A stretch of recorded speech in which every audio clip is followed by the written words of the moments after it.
La bienvenida es a Palabra Ciudadana, es un programa que podemos seguir y observar a través de la señal experimental de la Universidad de Chile, que se ve a través del 11.2 en televisión digital. En este programa, en este episodio, vamos a hablar respecto a la Constitución y los derechos reproductivos. Soy Paula Molina, Sergio Campos.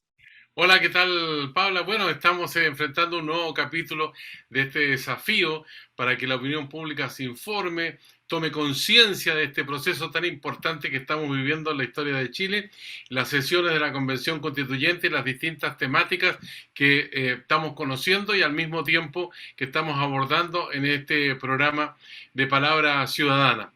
Digamos que hoy día vamos a hablar de los derechos sexuales y reproductivos que en síntesis significa velar por la protección de la libertad y autonomía de la sexualidad y reproducción y que éstas se ejerzan sin violencia e informadamente. Chile, curiosamente, no los contempla en la Carta Fundamental. Digamos, por ejemplo, que Naciones Unidas sí ha hecho alusión a este tema, lo mismo la Organización Mundial de la Salud. Hay proyectos de ley que están relacionados con ello, que han levantado algunos parlamentarios, que han generado debates ideológicos, que están formando parte de esta democracia joven que estamos viviendo en nuestro país a partir de 1990 y que busca entonces a través de la Carta Fundamental avanzar hacia estadios mucho más participativos y deliberativos. Así es, Sergio Campos. La conversación es más que interesante de cara al proceso constituyente y constitucional. Es una conversación necesaria que en Chile se ha ido arrastrando por muchísimo tiempo y en torno a la cual hay importantes omisiones, ¿no? El mismo dato respecto a las obligaciones internacionales con las cuales tendría que cumplir Chile, pero que de alguna manera no se discuten o sobre las cuales no se avanza en el país. Hay un desacople aquí con los organismos internacionales y estas obligaciones que, por ejemplo, desde el punto de vista constitucional se podría avanzar en ellas. Necesitamos pensar, por supuesto, en derechos sexuales y reproductivos, pero no nos podemos pensar separados del derecho a la salud, pero también desde la autonomía de construir nuestros propios planes de vida y definir, por ejemplo, si la maternidad será parte de ese plan de vida y en base a esa decisión, también tener el acceso a la información, a los recursos que permiten que efectivamente se puedan ejercer esas libertades. Son muchísimos los temas que están entonces entrelazados en esta conversación y la oportunidad de conversarlo con nuestras invitadas para este programa, Sergio, es la verdad valiosa e imperdible. Bueno, ¿qué te parece, Paula, si le presentamos a la audiencia del canal de la Universidad de Chile 11.2 y también a través de las regiones y redes sociales que pueden seguir estos programas, incluso una vez que se emitan al aire van a estar disponibles? Y con nuestras invitadas de esta jornada es muy importante decir que ellas tienen expertise que les da autoridad para opinar acerca de este tema tan trascendente y tan importante, Paula. Vamos a conversar con Verónica Undurraga, quien saludamos en esta edición del programa. ¿Cómo estás, Verónica? Muy buenas tardes. Muy buenas tardes, Paula y Sergio. Muchas gracias por la invitación. Verónica es doctora en Derecho de la Universidad de Chile, es magíster en Derecho de la Universidad de Columbia, es diplomada en Instituciones Modernas del Derecho de Familia, Universidad de Chile, y licenciada en Ciencias Jurídicas y Sociales por la misma universidad. Bueno, y también está con nosotros Pamela Yegüen. ¿Cómo estás, Pamela? Hola, Sergio. Muy buenas tardes.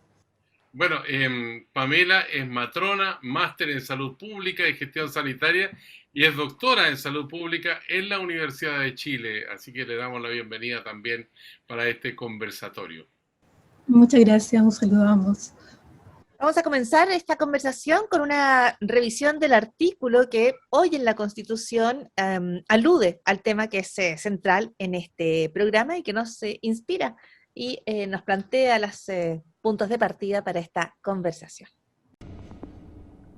Hoy, en Palabra Ciudadana,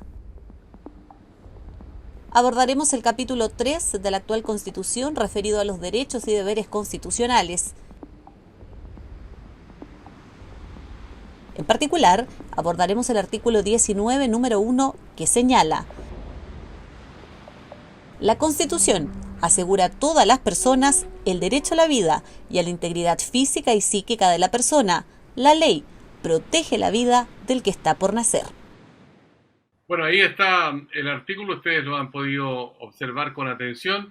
Es un artículo bastante breve y que tiene varios conceptos a pesar de la brevedad, y que sería importante que ustedes nos pudieran comentar qué está de más o qué falta en este artículo vigente hoy día en la actual Constitución, y bueno, y qué sería, digamos, esencial que estuviera en la nueva Constitución. Vamos a partir con Verónica Undurraga para que nos dé su visión acerca de este artículo de la Constitución que hoy día nos rige a los chilenos. Bueno, les cuento que este artículo fue producto de una discusión bastante extensa cuando se estaba precisamente analizando cómo se iba a regular el derecho a la vida en la Constitución, y ahí acuérdense que ahí no había una convención constituyente, sino que había una comisión designada por el régimen militar, ¿no es cierto?, de juristas. La gran mayoría durante casi todo el tiempo que funcionó fueron hombres, ¿no? Y en esta discusión en particular eran hombres los que estaban discutiendo sobre este artículo, y después, bueno, era revisado finalmente por la Junta de Gobierno, que tenía el poder constituyente que dio origen a la Constitución del 80, que ha tenido muchas reformas, pero no en este artículo. Y básicamente la discusión en relación se dio específicamente en relación al aborto. Hubo propuestas, por ejemplo, de Jaime Guzmán, de que específicamente se prohibiera el aborto en la Constitución. Finalmente esa postura no primó, y se hizo una distinción entre la protección de la vida. O sea, la Constitución asegura a todas las personas el derecho a la vida, ¿no es cierto? Y se puso en un inciso separado: la ley protegerá la vida del que está por nacer. Y esa fue una manera de negociar entre las distintas posturas que hubo en esa comisión, porque en ese momento estaba vigente el aborto terapéutico todavía. Entonces se estaba discutiendo y se dijo, bueno, pero si prohibimos el aborto totalmente desde la norma constitucional, la norma del Código Sanitario que permite el aborto terapéutico sería inconstitucional. Y ellos consideraron que no tenía que ser así. Jaime Guzmán y otros decían que sí, pero no había un ánimo de cambiar la ley que permitía el aborto terapéutico en ese momento, ¿no? De que quedara como inconstitucional. Y además ahí hubo una discusión y en el fondo se pactó y se dijo, bueno, por regla, esta forma de escribirlo así en la Constitución haría que por regla general el aborto no estuviera permitido, pero que excepcionalmente en los casos de aborto terapéutico y eventualmente en otros casos, habló también de violación, por ejemplo. Interesantemente se dijo cuando el médico o el marido de la mujer, o sea, no le podemos exigir al médico o al marido de la mujer que acepte, digamos, en todos los casos un embarazo, por ejemplo en los casos de aborto terapéutico o de violación. Ahí no se habló de la mujer, se hablaba del médico tratante o del marido que tenían que tomar la decisión.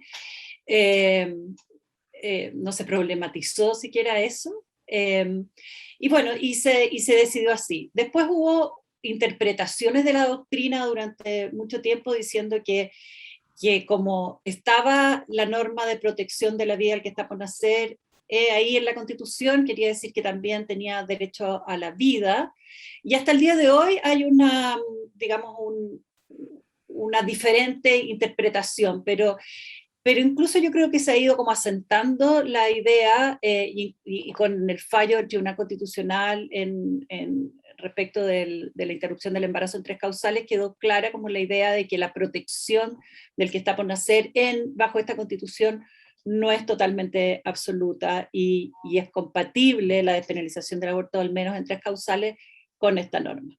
Ahora, la pregunta que tú hacías, Sergio, más ampliamente de qué es lo que hay que cambiar. Bueno, es muy amplio, así que si quieres empiezo, pero puede hablar Pamela también, no sé cómo quieren, si sigo ahora o después.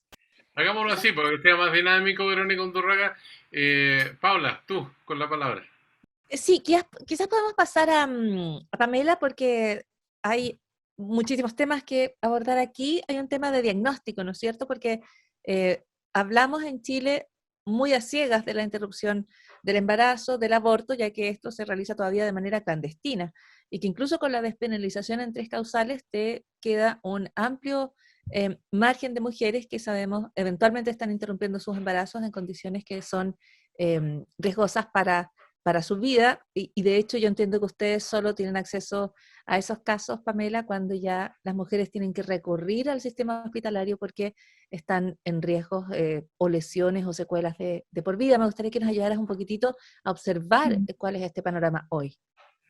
Yo quisiera, como desde tu pregunta, digamos, retroceder un poco a mirar el artículo desde esa pregunta que tú estás haciendo, porque en el fondo el hecho de tener la Constitución que tenemos, que fue redactada en las condiciones que ya sabemos, digamos, y que tiene un problema central que yo creo que es un problema que está conectado con todas las demandas sociales que nos han llevado, digamos, al punto de querer tener una nueva Constitución, y que es una Constitución que no reconoce derechos. Y dentro de esos derechos no reconoce los derechos sexuales y reproductivos. Y claramente ese artículo tiene un objetivo, digamos, tiene un objetivo de impedir cosas, ¿no? De impedir avances en esas materias que tienen que ver con la autonomía de las mujeres. Como decía Verónica, es una redacción hecha principalmente, digamos, por varones, y en ese sentido también es una constitución que remarca y reproduce la identidad de género.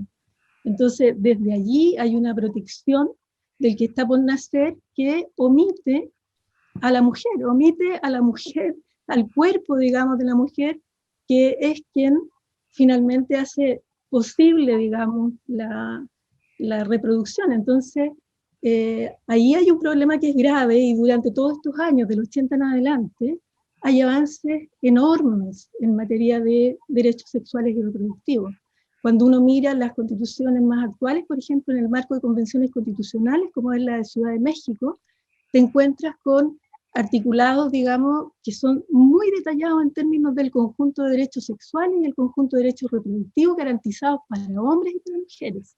Entonces yo creo que lo primero que salta a la vista cuando uno mira ese escueto artículo, digamos, que como comentaba Sergio, pequeño es, pero en el fondo también está definiendo una inmensidad de cosas ahí detrás, implícitas. Lo que tenemos que revisar es eso, y pensar también en el pluralismo y en el reconocimiento de las diversidades que hoy día la Constitución y la Convención Constitucional está poniendo, digamos, como base para esta discusión país. Gracias, Pamela Guiguri. Bueno, Verónica Undurraga, tú hacías alusión precisamente a cómo ha evolucionado el sistema, digamos, de los derechos reproductivos y sexuales en nuestro país y que no están reconocidos constitucionalmente, y al mismo tiempo de esta brevedad que tiene el artículo, pero que dice mucho y que tiene que ver con la historia a partir de la dictación de esa constitución en nuestro país. Sí, efectivamente. Ahora es interesante el pensar cómo tienen que estar los derechos sexuales y reproductivos en la Constitución. Hay muchas maneras distintas de hacerlo. Y de alguna manera, cuando la gente se pregunta, bueno, pero ¿cuáles son los derechos sexuales y reproductivos? Hay una cosa que es bien importante decirlo. O sea, los derechos sexuales y reproductivos, de alguna manera, yo siempre le digo a mis estudiantes, son una especie como de un conjunto de derechos, una especie de canastito, digamos, donde hay derechos, como decía Paula, derechos de autonomía, o sea, reconocerle a las mujeres igual en los mismos términos, igual que a todos los seres humanos, ¿no es cierto?, el derecho a planificar su vida, a tener sus propios proyectos de vida y a tomar decisiones para lograr hacer posible esos proyectos de vida dentro de los cuales para una mujer uno sabe que el decidir si quiere o no ser madre es fundamental, porque es un giro radical en un proyecto de vida de una persona, ¿no es cierto? Más aún que para un padre, por lo que significa digamos, el hecho de vivir un embarazo y vivir lo que es dar a luz un hijo y criarlo, ¿no? Entonces, por un lado, digamos, en este canasto entran derechos de autonomía, que también es súper interesante decirlo. No hay en la Constitución actual reconocido un derecho a la autonomía personal así de forma explícita. Solo hay derechos de libertades muy específicos, derecho a libertad de expresión, derecho a libertad religiosa, derecho a libertad de conciencia, derecho a libertad económica, pero no hay reconocido un derecho al libre desarrollo de la personalidad, que es la fórmula con la que normalmente se reconoce un derecho a la autonomía, o decir un derecho a la autonomía en particular. Y eso ha afectado a las mujeres y ha afectado a las disidencias o la diversidad sexual. O sea, es importante, si ustedes me dicen, ¿qué hay que poner en la Constitución para asegurar derechos sexuales y reproductivos? Bueno, un reconocimiento de un derecho a la autonomía personal explícita es importante, ¿ya? Ahora, ¿qué más hay en este canastito de los derechos sexuales y reproductivos? Hay derechos de acceso a la salud, por ejemplo, de prestaciones de salud. Es muy importante, ¿no es cierto?, que las mujeres tengan acceso a una amplia gama de prestaciones de salud que tiene que ver con su salud sexual y reproductiva. También entra en este canasto el derecho a una vida libre de violencia, ¿no es cierto? Lo que va a implicar que uno no va a estar sometida a violencia obstétrica, que el Estado tiene que tomar medidas para evitar la violencia sexual contra las mujeres que termina en embarazos forzosos, ¿no es cierto? Después también hay un aspecto de derecho a educación sexual y reproductiva que empieza desde la primera infancia, ¿no es cierto? También esos son derechos sexuales y reproductivos. Derecho a la integridad física y psíquica, también en el aspecto, en la experiencia de vida sexual y reproductiva de las personas. Derecho a la privacidad, o sea, derecho a la intimidad, que no sea el Estado el que se está metiendo en tus decisiones personales o como de pareja, ¿no es cierto? Y derecho a no ser sometida a tratos crueles e inhumanos, que se da mucho cuando hay criminalización del aborto, por ejemplo. Entonces, los derechos sexuales y reproductivos en realidad no son un tipo de derechos específicos, sino que son más bien manifestaciones o especificaciones de derechos clásicos en el ámbito de la sexualidad y la reproducción. Lo que pasa es que ahora los vemos y también consideramos que como han sido históricamente poco reconocidos, incluso vulnerados por el Estado muchas veces, es importante que tengan un reconocimiento explícito. Pero en realidad, si las constituciones hubieran sido hechas o al menos interpretadas por las mujeres, probablemente hubiera habido más participación de las mujeres en la redacción de constituciones y en la interpretación y adjudicación de los derechos constitucionales. Habríamos tenido una interpretación incluso de la Constitución actual basándose en el derecho a la privacidad, en derechos a libertades, en el derecho a la integridad física y psíquica, en el derecho a acceso a la salud, etcétera, que hubiera podido reconocer los derechos sexuales y reproductivos, incluso aunque no estuvieran explícitamente en el propio texto. ¿Se fija?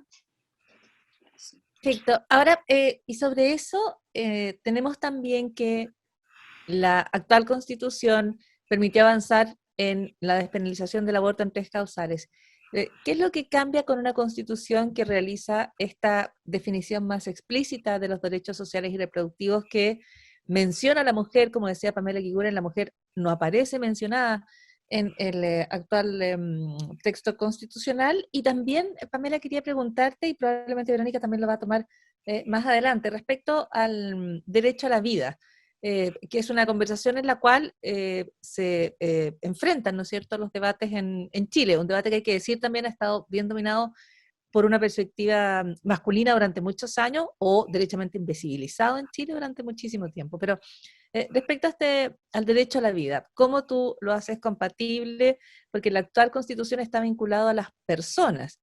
Y eso, ustedes conocen mejor que yo esta discusión, siempre nos lleva a cuál es el origen de, ya sea la vida, o cuál es el origen de la persona. Pamela. Bueno, yo creo que esa disyuntiva no es una disyuntiva que tenga una única respuesta. Y por lo tanto, esas respuestas tienen que ser parte del pluralismo, digamos, de una sociedad donde las personas tienen que poder ejercer su propia visión de mundo y poder tomar, digamos, en ese sentido sus propias decisiones. Porque aquí hay un tema que es bien fundamental, tal como decía Verónica, digamos, los derechos sexuales y reproductivos hacen parte de un entramado. Digamos, hay un concepto básico de derechos humanos que tiene que ver con la interdependencia entre los derechos. O sea, si a mí me afectan un derecho, me afectan el conjunto de mis derechos. Entonces lo que está pasando es que una constitución como esta, donde logramos, por ejemplo, tener solamente interrupción del embarazo en 3 causales, vulnera los derechos de las mujeres y vulnera el conjunto de derechos. No es solo que vulnere el tema, digamos, de una maternidad específica en un momento específico, no, está vulnerando su posibilidad de autodeterminación. Y eso es tan grande que afecta la posibilidad de ser ciudadana plena. O sea, ese tipo, digamos, de restricciones tiene consecuencias en el ejercicio de la ciudadanía plena de las mujeres. Fíjate que hay un caso reciente, o sea, estamos hablando ley de 3 causales que está recién, ¿no? Y un caso reciente de una chica de 12 años violada por su padre, digamos, con conocimiento de su madre. Ambos están hoy día, digamos, con la justicia, recibiendo sanción. Pero esa chica llegó a las 16 semanas a los servicios. Y nuestra ley no permite la interrupción voluntaria del embarazo ni siquiera, digamos, en menores de edad, más allá de las 14 semanas, o sea, solo hasta las 14 semanas. Entonces, uno se pregunta, digamos, ¿qué es lo que estamos haciendo? ¿Qué estamos haciendo? ¿Y en función de qué? ¿A quién le sirve eso? O sea, esa chica, dime tú, ¿qué posibilidad va a tener con esta vivencia de violencia, de tortura? Porque continuar con un embarazo, digamos, contra la voluntad es una situación de tortura. ¿Qué posibilidades va a tener de llegar a ser una ciudadana que pueda tener una participación política en su país para poder construir una sociedad que donde vale la pena, digamos, vivir y ser madre? Entonces, aquí está todo esto implicado, ¿no? Está todo esto implicado y necesitamos avanzar hacia la consideración de personas libres y iguales en esta sociedad, independientemente del sexo. Lo sabemos, ¿no? Lo declarativo está. Ahora, el tema es cómo hacemos un rayado de cancha donde eso verdaderamente sea posible de construir en esta sociedad. Gracias, Pamela Eguiguren. A través del canal de la Universidad de Chile, en el 11.2, en la televisión digital, usted puede seguir este programa Palabra Ciudadana que se transmite semanalmente. Bueno, y ahora queremos invitar a Verónica Undurraga y a Pamela Eguiguren a conocer un testimonio, el de Danitza Pérez, directora ejecutiva de ABOFEM e integrante de la Mesa de Acción por el Aborto en Chile, un espacio de articulación integrado por diversas organizaciones de mujeres y feministas, organizaciones también de derechos humanos que participan en esta instancia. Y, por supuesto, la lucha por los derechos sexuales y reproductivos, que nos van a marcar la pauta para seguir conversando aquí en Palabra Ciudadana del canal de la Universidad de Chile. Le ponemos atención y después comentamos. Mi nombre es Danitza Pérez Cáceres, yo soy la directora ejecutiva de ABOFEM, organización que es parte de la Mesa de Acción por el Aborto, que es un espacio de articulación feminista con una finalidad muy clara y que está compuesta por diversas organizaciones y también académicas que han centrado parte de su trabajo en garantizar el acceso al aborto. Quizás en un primer momento tenía que ver más con la despenalización social del aborto y la posibilidad de instalar que las mujeres abortan y esto es una realidad, que el aborto clandestino existe, es peligroso, atenta contra nosotras y el poder avanzar en un relato que acompañara en el fondo y que fuera una mirada fiel de la realidad en la que vivimos. Esa despenalización social ha sido un trabajo articulado por la mesa durante muchísimos años, que ha tenido muy buen puerto al punto de que hoy día las encuestas, por ejemplo, en cuanto a temas de aborto, tienen una aprobación de cerca del 70%. Entonces, cuando hablamos, por ejemplo, de despenalización o de acceso al aborto. Y hoy día la traba principal que tenemos tiene que ver precisamente con el sistema parlamentario, pero en particular porque durante muchos años, al menos ahí, se sigue tomando como si esto fuera una discusión moral ideológica y que no tuviera que ver precisamente con el ejercicio de derechos por parte de las mujeres. Quizás ahí es precisamente donde está la traba principal, porque hoy día cuando hablamos de aborto, seguimos hablando, al menos en el Congreso Nacional, con una mirada mucho más cerrada y muy conservadora en cuanto a lo que implica el ejercicio de este derecho. Cuando hablamos de autonomía, es fundamental que podamos darle sustancia a ese concepto para poder entender que también se trata de un derecho que está integrado por varios derechos más. Entonces, en la medida en que las mujeres no logramos asegurar nuestra autonomía, tampoco estamos asegurando el derecho a la salud, el derecho a la vida, la integridad física y psíquica, el derecho a la información, el acceso a la información, el derecho a la educación. Entonces, en la medida que hablamos de la posibilidad de decidir, de tener autonomía, estamos también tomando una serie de otros derechos que están siendo transgredidos actualmente. La lucha ha sido larga y en los pequeños avances que hemos logrado, como el aborto en 3 causales, siguen teniendo complejidades, por ejemplo, en el acceso a la prestación.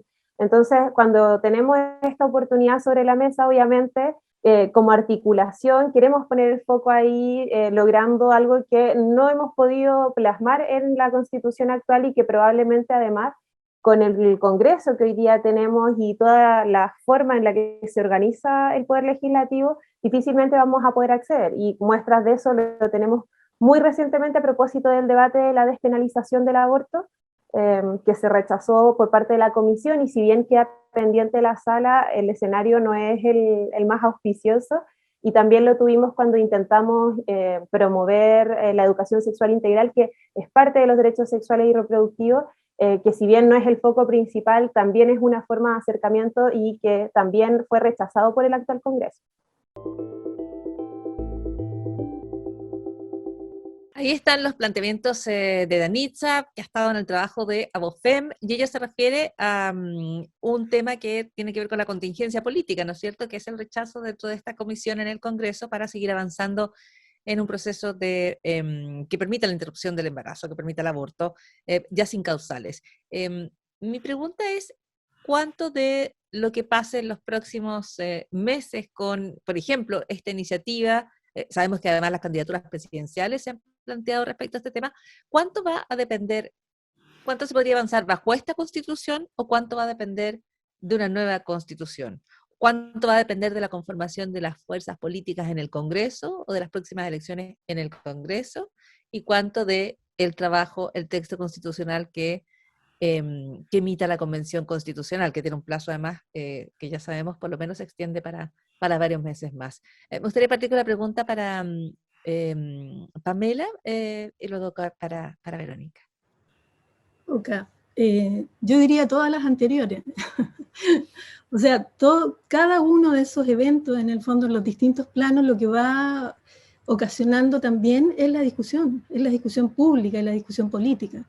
Yo creo que ahí el movimiento feminista, que ha jugado un rol muy importante como sujeto político, diría yo, del estallido social y de todo lo que ha seguido pasando, ¿no? O sea, somos el primer país que tiene una convención constitucional paritaria.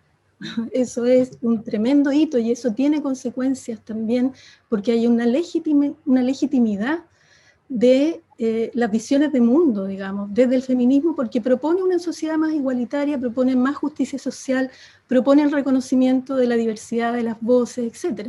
Por lo tanto, cada uno de estos momentos en que se producen las fricciones con la actual ley que tenemos, con la necesidad de avanzar en esos márgenes, son espacios y oportunidades, digamos, de seguir discutiendo para poder llegar, en el fondo, a un cambio que nos haga sentido, digamos, como sociedad, ¿no? Aquí lo que queremos no es imponerle a nadie el aborto, ¿no? Que una mujer que no quiere abortar, aborte, no, por el contrario, lo que se trata es que todas las mujeres tengan el derecho a decidir autónomamente si quieren o no quieren ser madres. Aquí hay una cuestión también, que es que la tecnología, o sea, si hablamos de derechos sexuales y reproductivos, cada vez más es posible tomar decisiones racionales al respecto. No es una cuestión que ocurre naturalmente y que el ser humano no tiene cómo manejar, digamos, gestionar su fertilidad.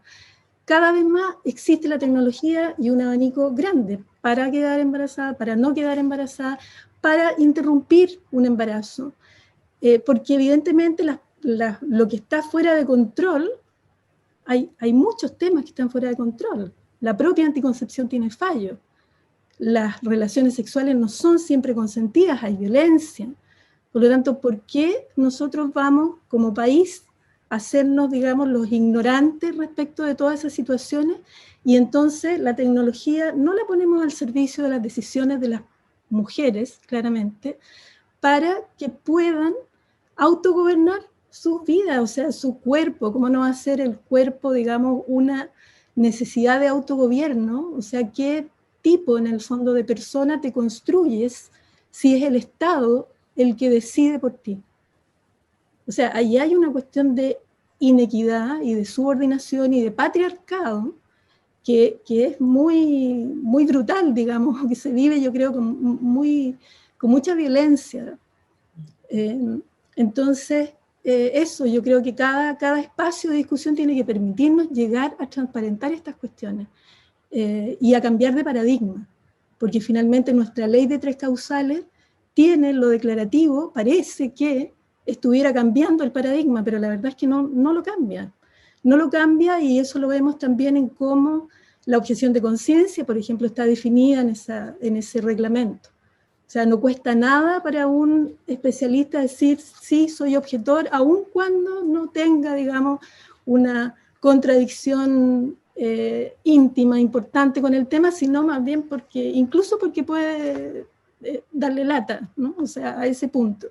Entonces tenemos que cambiar y tenemos que sincerar las cosas, y en ese sinceramiento hay que entender el daño, digamos, que está viviendo un porcentaje muy importante de la ciudadanía, que son las mujeres, y que se encuentran justamente por el orden de género en condiciones de mayor vulnerabilidad, etcétera, ¿no? O sea, yo creo que eso tiene que estar en la mesa. Gracias, Pamela, por tu opinión. Bueno, hay un elemento que seguramente se va a mencionar en algún instante o se va a reflejar a través de los sectores más conservadores que participan de este debate en la Asamblea Constituyente.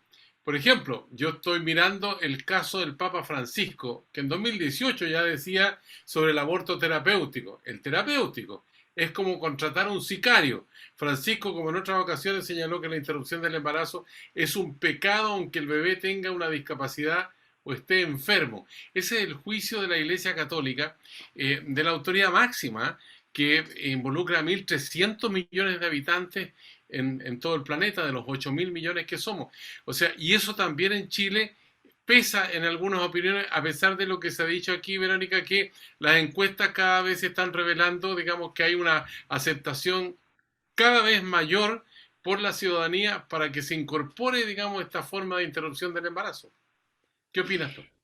Sí, bueno, es interesante que digas eso, porque todos los estudios prueban que las católicas abortan exactamente igual que las no católicas, digamos. O sea que lo que está diciendo ahí la jerarquía de la Iglesia es dar una norma que las mujeres sienten que no son capaces de cumplir. Y muchas de ellas probablemente son católicas, muy sinceramente católicas, digamos, y que hacen lo mejor posible para vivir bien su religión. Entonces eso habla de que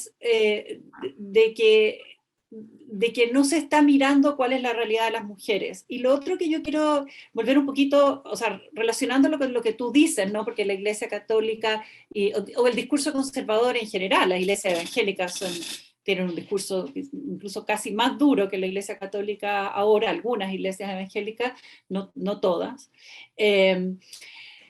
hablan de esto de proteger la vida, ¿no es cierto? Y que la vida tendría una mayor jerarquía, o hay que protegerla más que la autonomía de las mujeres, porque la vida en ese caso estaría afectada por completo, ¿no es cierto?, la vida del que está por nacer. En cambio, la autonomía de las mujeres de alguna manera es una afectación, puede ser fuerte, pero que es temporal, lo mira como lo dicen, que es temporal, o que no abarca todos los aspectos de la autonomía de una persona. Pero ahí la pregunta es la siguiente, o sea, una de las preguntas, ¿no? Es si yo estoy aplicando el derecho penal, porque en eso consiste la penalización del aborto, ¿no es cierto? La prohibición del aborto es establecer en la ley la amenaza de una pena, y una pena privativa de libertad, a una mujer que decide terminar con un embarazo, y a una persona que ayuda en la terminación del embarazo, ¿no es cierto? Si yo estoy amenazando con una pena, estoy aplicando la herramienta más fuerte que tiene el Estado para obligar a una persona a cumplir con una norma, ¿no? La privación de libertad es la más fuerte, o sea, solo los delitos más graves tienen la pena de privación de libertad. Y esa pena se supone que es para proteger un bien jurídico, ¿no es cierto?, que puede ser la vida, en este caso se dice que es la vida del que está por nacer. Entonces la pregunta más evidente es, bueno, ¿y la penalización del aborto protege o no protege la vida del que está por nacer? También, ¿no? Y todos los estudios de salud pública demuestran, y esto lo reconocen, incluso lo reconocieron ante el Tribunal Constitucional, las personas que impugnaron la despenalización del aborto ante el Tribunal Constitucional, reconocieron que la penalización del aborto no tenía, o sea, que no pueden probar que tiene un efecto en la disminución de las tasas de aborto, ¿ya? Entonces, lo que sí tiene un efecto en la disminución de las tasas de aborto es la educación sexual, el acceso amplio a anticoncepción, la disminución de la violencia contra las mujeres, etc. Y el apoyar la maternidad de las mujeres en distintos aspectos. Entonces, en ese sentido, nuestra legislación, yo diría que los fueros maternales, el postnatal y todo eso, son normas que protegen mucho más la vida del que está por nacer, o sea, esas la protegen, de hecho, la vida del que está por nacer, que la penalización del aborto, que no es un factor o una variable que incida en la mayor o menor tasa de aborto. Entonces, lo que está significando eso, que tú estás imponiendo una pena de cárcel o amenazando a una mujer con una pena de cárcel, ¿no es cierto?, para lograr un objetivo que no se logra, ¿no? Y eso es muy relevante, digamos, ¿no? Es muy relevante, y ha sido una de las razones por las cuales países que también protegen constitucionalmente la vida del que está por nacer, como Alemania, por ejemplo, despenalizó el aborto, no solo por causales, sino que despenalizó el aborto en las primeras 12 semanas del embarazo, sin ninguna razón, y por causales después, ¿no? Después de las primeras 12 semanas. Porque el Tribunal Constitucional dijo, alemán dijo, nosotros tenemos que proteger la vida del que está por nacer, nos ordena nuestra Constitución proteger la vida del que está por nacer, pero no tiene que ser un saludo a la bandera, sino que tiene que ser una protección efectiva. Y obligaron al legislador a apoyar a las mujeres. Y decía el Tribunal Constitucional alemán, hay que trabajar con las mujeres y no contra las mujeres para lograr también la protección de la vida del que está por nacer. Entonces, esto que decía Pamela, que no hay una contradicción, digamos, o sea, si tú realmente quieres proteger la vida del que está por nacer, si ese es tu objetivo, ¿no es cierto? Entonces tienes que pensar en otras maneras que no sean criminalizar a las mujeres, porque cuando yo criminalizo a las mujeres, el aborto existe igual, pero entonces se va a perder la vida del que está por nacer, o sea, lo que dice, los sicarios van a estar en la clandestinidad, si es que queremos ocupar las palabras del Papa, ¿no es cierto? Que yo las encuentro muy crueles, ahí hay una falta de comprensión impresionante, ¿no es cierto?, de lo que es la vida de una mujer, ¿cierto? Entonces hay que buscar formas efectivas y no formas efectistas, ¿no es cierto? Que lo único que hacen es precisamente quitar la ciudadanía a las mujeres, porque la ciudadanía es el derecho a tener derechos. Entonces, la pregunta también tiene que ver con quién decide, ¿no? ¿Quién decide? Alguien tiene que decidir, ¿no? Decide el Estado sobre el cuerpo de las mujeres. Cuando Pamela tiene toda la razón, o sea, y yo siempre le digo a mis estudiantes en las primeras clases, a mis estudiantes de Derecho fundamentales, les digo, en la cultura occidental nosotros tenemos muy separada la parte racional con la parte corporal, pero en realidad las violaciones de derechos humanos tienen todo que ver con la corporalidad de los seres humanos. Las que son las violaciones de derechos humanos por excelencia es la tortura, ¿no es cierto? Porque nosotros no somos si no tenemos un cuerpo. Imagínense ustedes, las personas que están oyendo, sin cuerpo. ¿Ustedes podrían decir que son ustedes? ¿No es cierto? Entonces, el Estado tomar tu cuerpo, de alguna manera te está tomando a ti. No es la propiedad sobre el cuerpo, es tu persona, ¿no es cierto? Es tu persona que está decidiendo tu destino. O sea, es el Estado que está decidiendo tu destino, ¿no? Entonces, ¿y para qué? ¿Para lograr qué si no logra disminuir la tasa de aborto? Entonces, ese es el tema. Incluso yo diría, como también decía Pamela, quiero tomar eso, ¿no? Ella dice, llegó esta niñita violada a las 16 semanas, ¿no? Entonces, desde el principio, todas las personas que apoyamos y que abogamos y que trabajamos por la despenalización del aborto en las 3 causales, siempre dijimos, va a ser insuficiente, porque está lleno de casos que son igual o más graves que los casos que están estipulados en la ley de despenalización del aborto de 3 causales, que sí justificarían la excepción, ¿no es cierto? Y el tema es que las mujeres saben mucho mejor, en el fondo, cuando están en una situación en que no pueden sostener un embarazo, ¿no? Entonces la pregunta es, ¿lo decide el Estado o lo deciden las mujeres? ¿No? ¿Por qué vamos a pensar que las mujeres van a tener un criterio moral más defectuoso que el que pueda tener un representante del Estado al momento de valorar la vida? Es intenso, es dedicado, es puntilloso y exhaustivo, yo creo, el planteamiento que ha hecho Verónica, igual que los que ha planteado Pamela en esta conversación.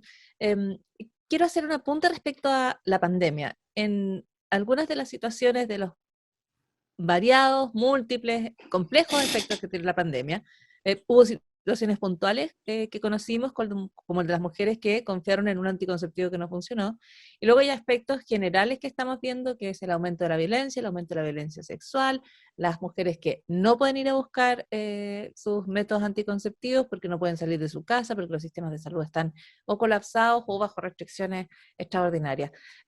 ¿Qué habría cambiado, Pamela, con una constitución como la que ustedes de alguna manera imaginan o prefiguran? Que se haga cargo del cuerpo de las mujeres, de esa autonomía. ¿Cómo habría cambiado, por ejemplo, o cómo habría permitido quizás medidas de emergencia efectivas en una situación como la que hemos vivido, como la de la pandemia? Yo creo que el reconocimiento de los derechos de las mujeres de manera amplia cambia culturalmente la sociedad también. Entonces, cuando uno ve, digamos, la situación de pandemia es como que desnuda lo peor, ¿no? Se ha comentado bastante ese tema, ¿no? Desnuda las peores deficiencias y las peores debilidades, digamos, que tenemos como sociedad. Entonces, la falta, digamos, de reconocimiento de esa autonomía y de esos derechos, digamos, plenos, hacen justamente que el hilo se corte por lo más débil, ¿no? Entonces esas atenciones y esa implementación de una ley a contrapelo, digamos, que está luchando contra la objeción de conciencia, evidentemente que en una situación como esta se va a ver, digamos, más debilitada la acción y la prestación de los servicios, ¿no? No va a ser, porque esa prioridad ya es una prioridad que la propia sociedad la puso por allá abajo, ¿no? Porque al final, con todas estas restricciones, ¿cuál es el mensaje al final? ¿Cuál es el mensaje cuando yo no pongo más semanas para las menores, por ejemplo, o más semanas para las mujeres adultas violadas, o cuando estoy poniendo reglamentos que generan incertidumbre en los equipos respecto de si será que es verdad que la violaron o no es verdad que la violaron. O sea, cuando yo pongo ese tipo de mensaje, lo que estoy diciendo es que, o sea, ¿qué valor le estoy dando a las mujeres y a sus decisiones? Entonces, ese mensaje es un mensaje que cambia la sociedad.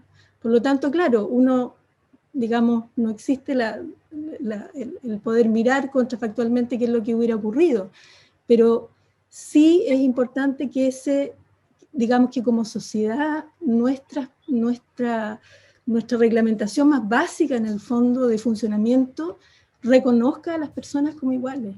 Y esta ley que tenemos y estas restricciones y esta constitución que tenemos lo que hace es profundizar las desigualdades de género, profundizar la subordinación de las mujeres, profundizar que no son ciudadanas iguales a los varones y, bueno, como otros ejes también, ¿no? O sea, el Estado finalmente se convierte también en un instrumento que reproduce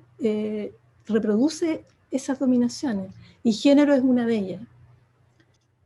Gracias, Pamela. Oye, es interesante que la gente también pueda opinar. Esperamos que sea comentado este programa. En Twitter estamos en @uchiletv, y también se nos envían correos electrónicos. Por supuesto que nos vamos a considerar, como nos parece que es importante la opinión de la gente que ve estos programas. Canal uchiletv @uchile.cl, también para que nos entreguen sus opiniones. Estamos dispuestos a escuchar y a leer sus mensajes en los próximos programas acerca de esto que estamos debatiendo aquí, que estamos conociendo en profundidad, con miradas expertas, para la orientación de quienes siguen estos programas en el canal de la Universidad de Chile 11.2, en la región metropolitana a través de la televisión digital, y también en redes sociales, porque ahí estamos con los programas, no solamente este que está viendo en este momento, sino que los programas también que se han referido a la Constitución y otros aspectos como salud, educación, vivienda, en fin, que hemos transmitido ya en jornadas precedentes, Paula Molina.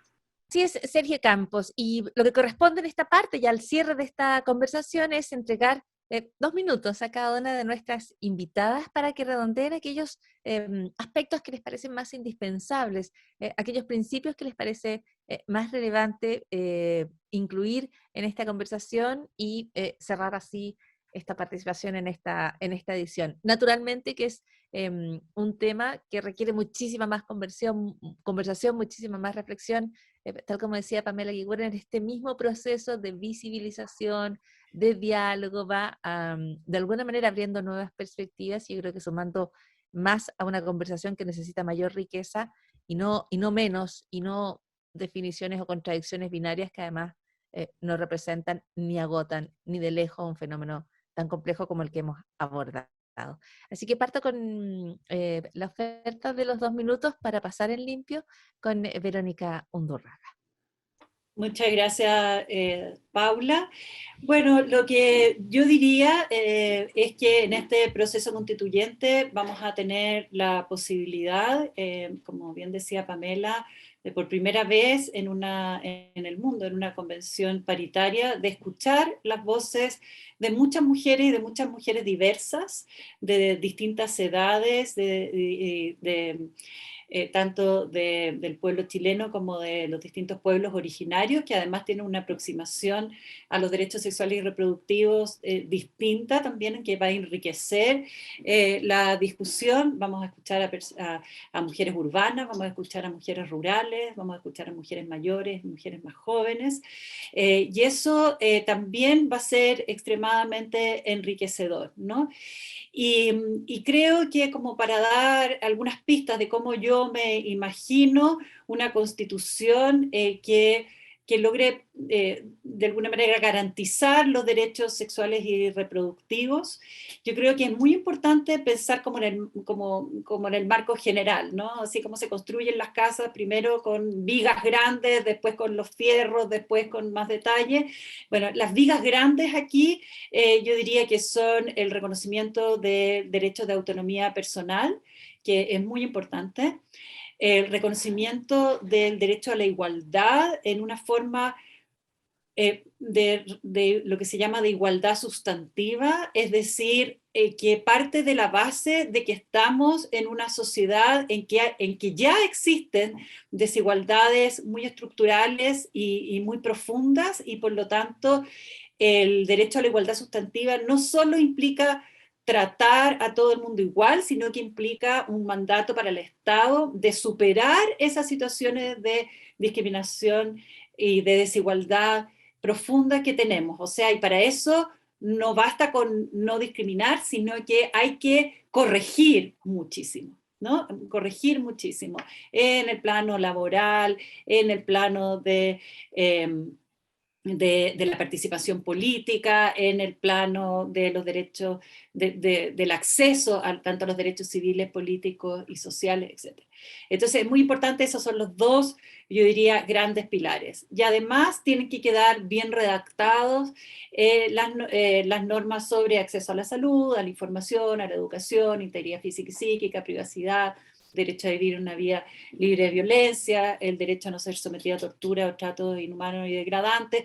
Todo eso escrito de una forma en que después el legislador y los tribunales puedan entender que tienen que aplicar esos derechos a la experiencia de vida de las mujeres. O sea, que no tienen que mirarlo de forma como neutra, sino que preguntarse, bueno, ¿qué significa la privacidad para una mujer embarazada o que tiene que tomar una decisión sobre si quiere tener un embarazo o no quiere tener embarazo? ¿Qué significa para una niña el derecho a la información en materia sexual y reproductivas, por ejemplo? ¿Te fijas? Entonces es muy importante que tener al sujeto mujer y hombre, digamos, y niña y niño, y personas con discapacidad y personas sin discapacidad, y personas de distintos pueblos indígenas, y personas rurales y personas urbanas, siempre tener toda esa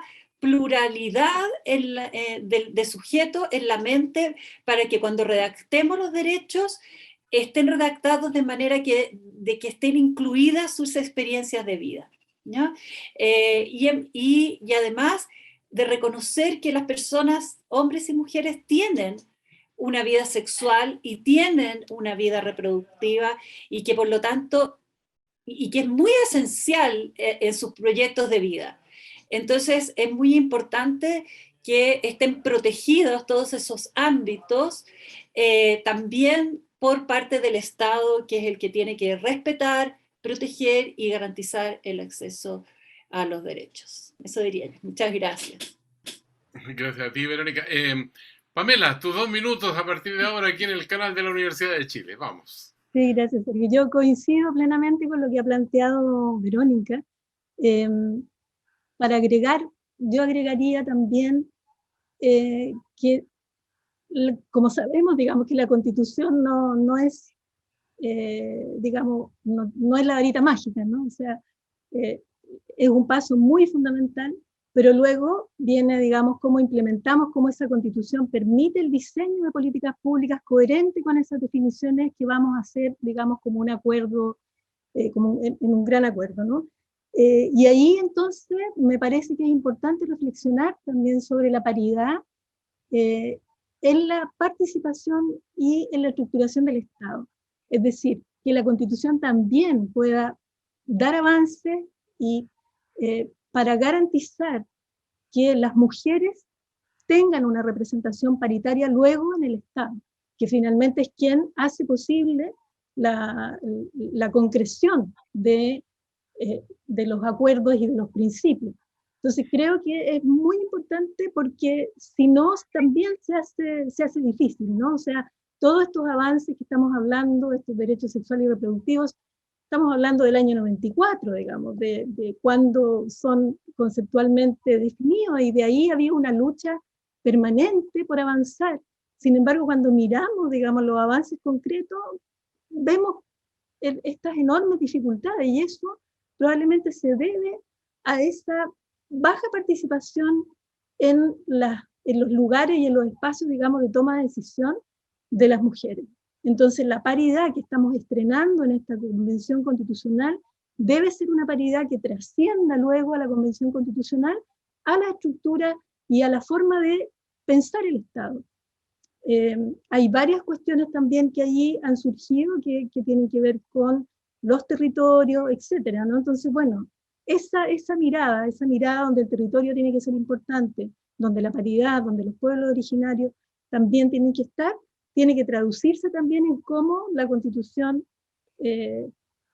raya la cancha, digamos, respecto de cuál es el Estado que queremos, para no ser ese Estado patriarcal y ese Estado, digamos, que construye, que sigue reproduciendo ejes de dominación, sino un Estado social, un Estado de todos y todas, digamos, para tener una sociedad mejor. Oye, importante lo que han dicho Paula, Verónica y Pamela. Y esto es una opinión personal, ¿eh? Yo creo que tienen que invitarla a la comisión cuando se discuta precisamente esta temática, porque ustedes tienen una cantidad de conocimiento, de estudios que han hecho, que pueden ser un gran aporte como insumo para la redacción de la Constitución y conseguir entonces el objetivo que pensamos que está en la mente de la gran mayoría de los chilenos y chilenas, de los ciudadanos de este país. Así es, muchísimas gracias Sergio Campos, y a nuestras invitadas. Hay muchísimas ideas, yo creo que ustedes han expuesto en esta conversación. Quizás algunas de las más importantes tienen que ver con esta convención paritaria, esta paridad que es necesario extender a otros ámbitos del Estado, y esa es una cuestión en la cual también puede avanzar la Convención Constitucional, de manera que estas conversaciones nunca y estos debates nunca más queden o invisibilizados o definidos bajo una lógica patriarcal, que como decía Pamela Kikuren, todavía está presente e incluso se mantiene presente cuando se despenaliza el aborto en 3 causales. Se quedan clarísimos también los puntos planteados por Verónica Undurraga respecto a estas dos grandes vigas, que son la autonomía personal y la igualdad sustantiva, y el reconocimiento de que para garantizar esta igualdad sustantiva es necesario ver, conocer nuestras pluralidades, nuestras diferencias y hacerlas parte de esta conversación, y luego también normas que queden redactadas de manera tal que tanto el Poder Legislativo como tribunales se comprendan en su aplicación que esto tiene que ver con la experiencia directa de las mujeres. Me parece particularmente importante el punto respecto a que hoy lo que se hace es imponer una pena, una amenaza a las mujeres para un objetivo que no se logra, que es el de disminuir las interrupciones del embarazo, y también el aspecto sustantivo en el cual ustedes han coincidido respecto a qué tipo de diseño constitucional, qué tipo de vida en democracia impone sobre el cuerpo de una persona la falta de autonomía o atenta contra la libertad sobre aquello que es tan constitutivo. No seríamos personas de otra forma. Así que muchísimas gracias a las dos, y ahí quizás un pequeño resumen muy apretado de algunas de las ideas que ustedes han planteado. Así es como agradecemos a Verónica Undurraga, doctora en Derecho de la Universidad de Chile, magíster en Derecho de la Universidad de Columbia, diplomada en instituciones modernas del derecho de familia de la Universidad de Chile, licenciada en Ciencias Jurídicas y Sociales de la Casa de don Andrés Bello. Así que muchas gracias, Verónica, por haber participado, ¿no? Muchas gracias, Sergio. Encantada de haber conversado con Paula y contigo, y de haber compartido el panel con Pamela. Gracias. Muchísimas gracias, y también por supuesto la despedida oficial a Pamela Kikuren, que es matrona, que es máster en salud pública y gestión sanitaria, y es doctora en salud pública de la Universidad de Chile, y también ha estado con nosotros en el programa. Muchísimas gracias. Muchas gracias a ustedes, Sergio, Paula. Un saludo también, Verónica. Bueno, y por supuesto que le damos las gracias a nuestros destinatarios de lo que ustedes han dicho en esta jornada, a la audiencia que nos acompaña, a usted que está viendo este programa, sin duda a través del canal de la Universidad de Chile TV, y que se transmite a todo el país y en la región metropolitana a través de 11.2 de la señal digital. Así que le invitamos a que siga siempre con nosotros, porque hay mucho más que conocer acerca de la nueva Constitución y la opinión de expertos que nos pueden dar luces acerca de lo que Chile, este país, quiere para el futuro a través de la Carta Fundamental. Muchísimas gracias, Sergio Campos. Este país, nuestro proceso constituyente, también plantear las direcciones donde nos pueden encontrar: www.uchile.cl, canal Uchile TV, @uchile.cl para escribir, y en Twitter e Instagram, @uchiletv. Sergio Campos, nuestras invitadas y a todo el equipo, muchísimas gracias y hasta la próxima. Así es, Paula Molina. Será hasta la vista.